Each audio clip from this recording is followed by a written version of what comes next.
Okay, so now that you know a little bit about the Susquehannock Indians and their history in Pennsylvania, and that the remaining Susquehannocks, eventually form what is called the Conestoga Indians that lived in Conestoga, Pennsylvania, we're going to look at what was their fate, what happened to them, and why they were murdered in Lancaster City. So we're going to go to Google Maps here to show this. Okay, here's Conestoga, the little town of Conestoga, Pennsylvania, not too far from here. And as I zoom out, you might see some things that are familiar to you.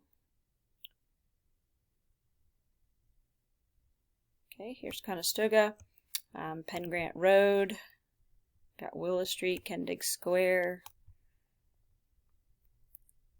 Lampeter Strasburg School District. So here's Conestoga, and here is our school right here. And just northwest of our school is Lancaster City. So we're going to be looking at that too.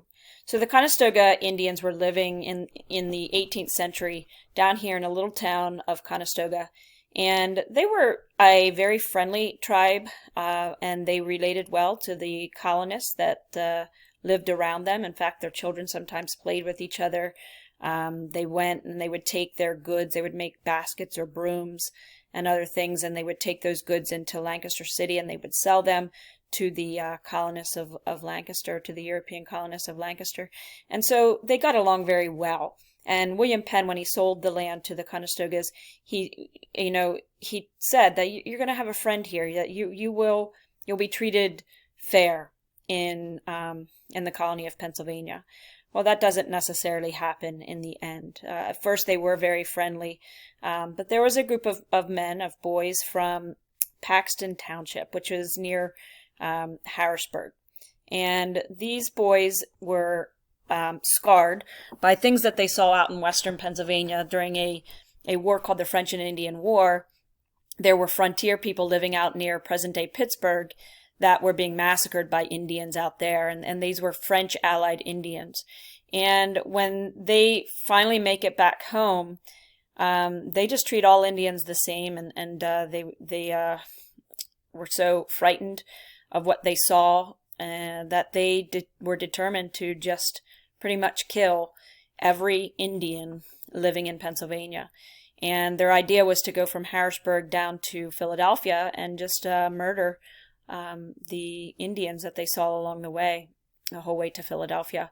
When they found out that there was a small band of Indians living in Conestoga, they rode on their horses in December of 1763, and they came into the village of the Conestoga Indians, and they massacred them, and they set fire to their village. But not all of the Conestoga Indians were home at the time, and instead of letting things go, they decided they were going to find out where the rest of them were, and they were going to finish them off. And so, unfortunately, they find out, probably from a snitch, that that the remaining Conestogas were told about the massacre and that they were being held in Lancaster City in a warehouse. So we're going to go to the Fulton Opera House,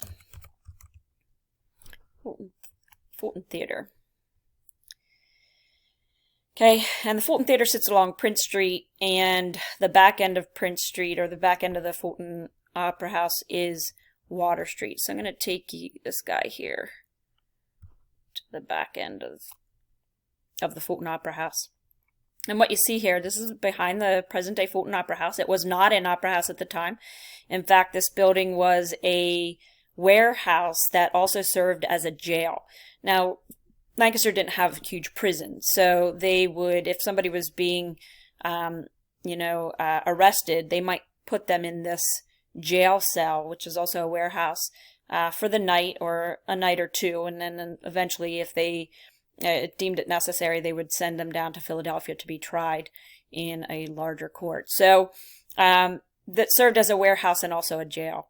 And so when the colonists found out about the murders that happened in Conestoga, they rounded up the rest of the Conestoga Indians that were just a handful of men, women, and children, and they put them in here through these doors in a little room that they felt like this was the secure, the most secure place in Lancaster. So they thought, we'll keep them in here for the night, and then we'll take them down to Philadelphia where we could get some more protection for them.